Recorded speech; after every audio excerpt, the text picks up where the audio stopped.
YSRCP party office పైన TDP గుండాలందరూ వచ్చి attack చేయడం మనం చూసినాం.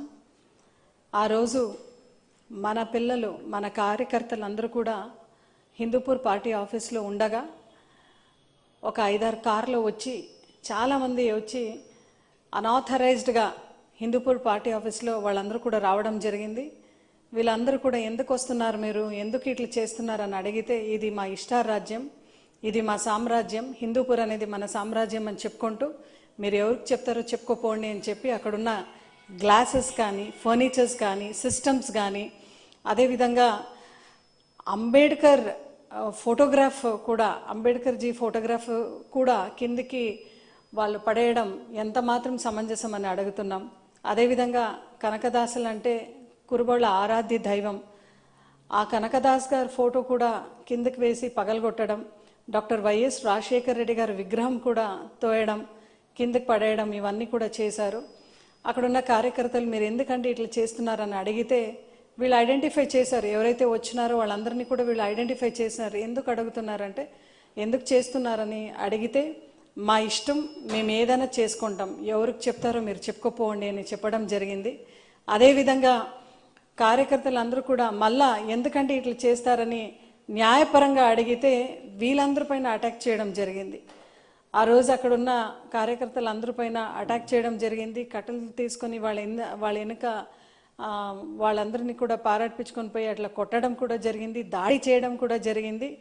నిజంగా ఈరోజు డెమోక్రసీ ఉందా లేదా అని మాకు ఆ రోజు అనిపించింది. ఎందుకంటే ఆ సీన్ చూసిన వెంటనే నేను నాకు వెళ్ళిన వెంటనే చాలా షాక్ అయినాను. ఎందుకంటే నిజంగా ప్రజాస్వామ్యం ఉందా లేదా, డెమోక్రసీ ఉందా లేదా, ఈరోజు ఆంధ్రప్రదేశ్ రాష్ట్రంలో గవర్నమెంట్ ఉందా లేదా అని నిజంగా చాలా బాధ అయింది. ఎందుకంటే మనము కూడా గతంలో కూడా 2019 నుంచి 2024 వరకు మనము కూడా రూలింగ్లో ఉన్నాం.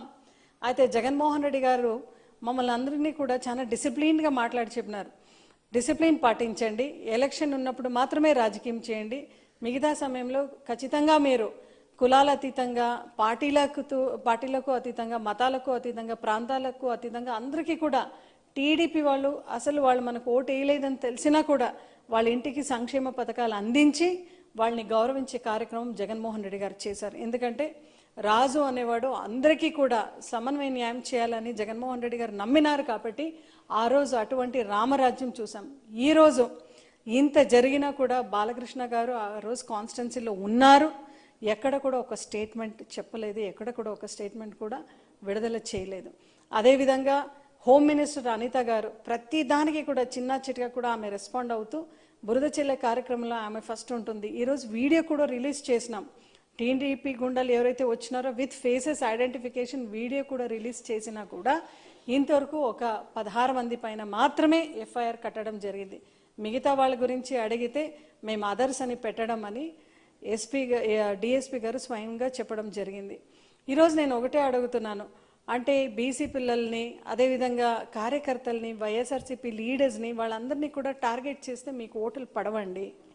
ఓటు కావాలన్నా మీరు ఏదైనా ఒక రకంగా డెవలప్మెంట్ చేయాలి, సంక్షేమ పథకాలు చేయాలి, అందరూ కూడా సమన్వయ న్యాయం చేయాలి.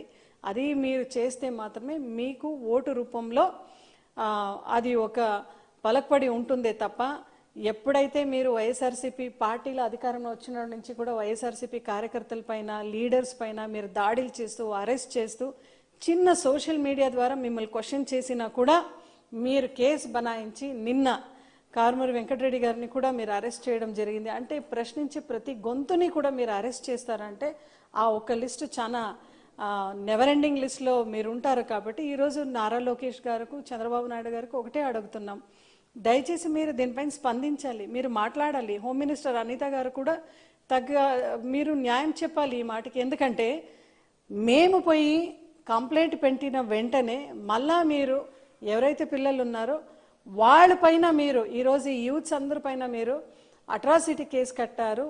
అదేవిధంగా 307 కేసు కూడా బనాయించినారు.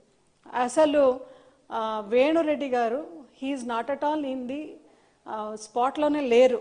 అయినా కూడా ఆయన పైన హిందూపూర్ ఇన్ఛార్జ్ దీపికమ్మ గారు హస్బెండ్ వేణురెడ్డి గారు అసలు అక్కడ లేరు. ఆయన పైన కూడా 307 కట్టడం ఎంత మాత్రము, ఆ కేసు బనాయించడం ఎంత మాత్రం కరెక్ట్ అని ఈరోజు మేము అడుగుతున్నాం. అసలు లా లేదు, అసలు ఆర్డర్, లా అండ్ ఆర్డర్ ఎక్కడ కూడా లేదు. గవర్నమెంట్లో వన్ సైడ్ గవర్నమెంట్ జరగడం అది కరెక్ట్ కాదు. ఎందుకంటే ప్రజలందరూ కూడా ఇది గమనిస్తున్నారు. రాబోయే రోజుల్లో ఇదే కొనసాగితే, ఈ రెడ్ బుక్ రాజ్యాంగం మీరు ఇదే కొనసాగిస్తే డెఫినెట్లీ ప్రజలే, ఇప్పుడే తిరుగుబాటు అయితే ప్రజలందరిలో కూడా జరిగిపోయింది. ఇంకా ఇంకా ఎక్కువగా మీరు ఇంకా రాబోయే రోజులైతే ప్రజలందరూ కూడా తిరుగుబాటు చేసి ఓట్ అనే ఆయుధంతో మీ అందరూ కూడా గుణపాఠం చెప్పే రోజు దగ్గరలో ఉంది అని మీకు హెచ్చరిస్తూ, మళ్ళా ఇటువంటి ఒక సంఘటన ఎక్కడ కూడా సత్యసాయి జిల్లాలో కానీ రాష్ట్ర వ్యాప్తంగా కానీ, హిందూపూర్ అంటే శాంతియుక్తంగా జరిగింది, అటువంటి చరిత్ర గల ఒక కాన్స్టిట్యున్సీలో ఇట్లా జరిగింది. దీని వైఎస్ఆర్సీపీ పార్టీ తరఫున మేము ఖండిస్తున్నాం. ఎవరైతే మీరు అక్రమ కేసు బనాయించినారో వెంటనే ఆ కేసుని మీరు ఉపసంహరించుకుంటూ మళ్ళీ ఇటువంటి సంఘటన పునరుద్భవం కాకుండా దయచేసి మీరందరూ కూడా చర్యలు తీసుకోవాలి అని డిఎస్పీ గారిని వినవించుకుంటూ, జిల్లా ఎస్పీ గారిని వినవించుకుంటూ, ఆ రోజు ఒకవేళ వేణురెడ్డి గారు కానీ అదేవిధంగా దీపిక అమ్మ అక్కడ అవైలబిలిటీ ఉంటే ఖచ్చితంగా మీరు చంపే ఒక ప్లాన్ వేసుకుని మీరు వచ్చినారు, వాళ్ళపైన అటాక్ చేయాలని మీరు వచ్చినారు. కాబట్టి దీన్ని వైఎస్ఆర్సీపీ పార్టీ అదేవిధంగా మేమందరూ కూడా తీవ్రంగా ఖండిస్తూ, ఇంకొకసారి ఇటువంటి సంఘటన ఎక్కడన్నా పునరుద్భవం అయితే ఖచ్చితంగా మేము లీగల్గానే విత్ ప్రైవేట్ కేసు ముందుకు వెళ్తామని చెప్తూ, మేము ఈరోజు పోలీస్ డిపార్ట్మెంట్ అయితేమి అదేవిధంగా అఫీషియల్స్ అయితేమి టీడీపీ గుండాలను కూడా హెచ్చరిస్తున్నాం.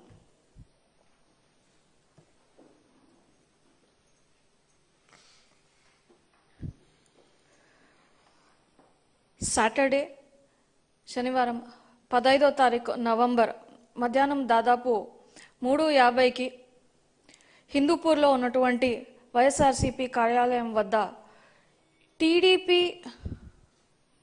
మండల్ కన్వీనర్స్ మరియు కొంతమంది లీడర్స్ వచ్చి, దాదాపు 50 నుంచి 70 మంది వచ్చి ఆ లీడర్స్తో పాటు కార్యాలయంని ధ్వంసం చేసిండేది అందరికీ రాష్ట్రం మొత్తంగా తెలుసు.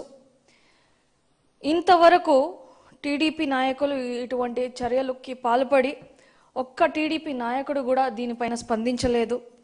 వాళ్ళకి ఎవరికి ఇది కరెక్ట్ కాదు అని అనిపించలేదు.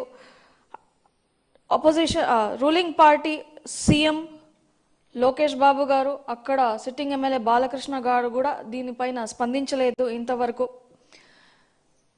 స్పందించడము పక్కన పెడితే వాళ్ళు ఇంతవరకు ఏ యాక్షన్ కూడా తీసుకోలేదు. ఆడ ఉన్నటువంటి మన వైఎస్ఆర్సీపీ కార్యకర్తలు ఎవరైతే అడ్డుకున్నారో వాళ్ళ పైన తిరిగి కేసు పెట్టినారు. అది 307 మరియు SC/ST అట్రాసిటీ కేసెస్ ఇలాంటివన్నీ పెట్టినారు.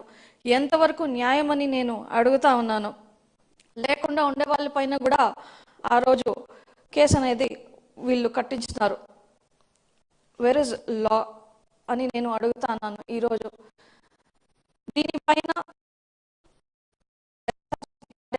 ప్రతి ఒక్కరు స్పందించినారు.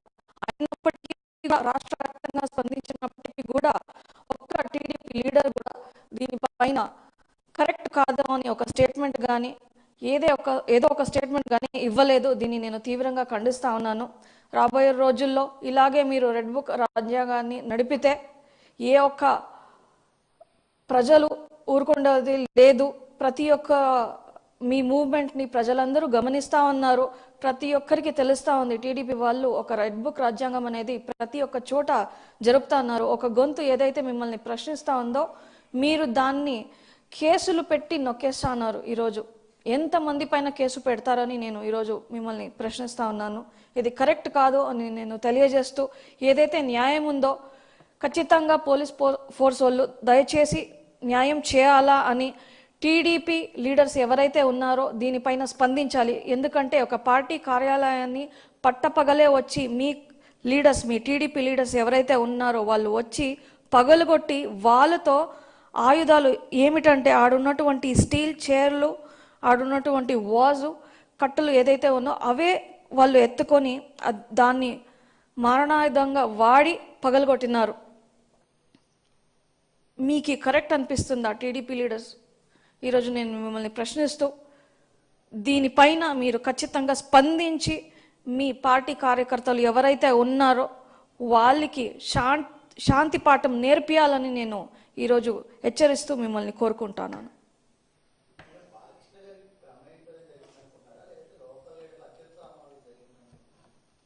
ఆ రోజు నియోజకవర్గంలో బాలకృష్ణ, సిట్టింగ్ ఎమ్మెల్యే బాలకృష్ణ గారు అక్కడే ఉన్నారు. ఒకటి, మన పార్టీ కార్యకర్తలు ఏం చేస్తున్నారో అనేది ప్రతి ఒక్క ఇన్ఫర్మేషన్ ఆడ ఉన్నటువంటి ఎమ్మెల్యేకి కానీ అక్కడ ఉన్నటువంటి లీడర్స్ కానీ పోతుంది. నాకు తెలిసి ఇవి అన్నీ చూస్తూ ఉంటే బాలకృష్ణ గారికి తెలిసే ఇది జరిగింది. ఎందుకంటే అదైన తర్వాత కూడా బాలకృష్ణ గారు ఆ రోజు నైటు ఎవరైతే పార్టీ వద్దకి వచ్చి గలాట చేసి ధ్వంసం చేసి వెళ్ళినారో వాళ్ళతో కూర్చొని మాట్లాడుతున్నారు.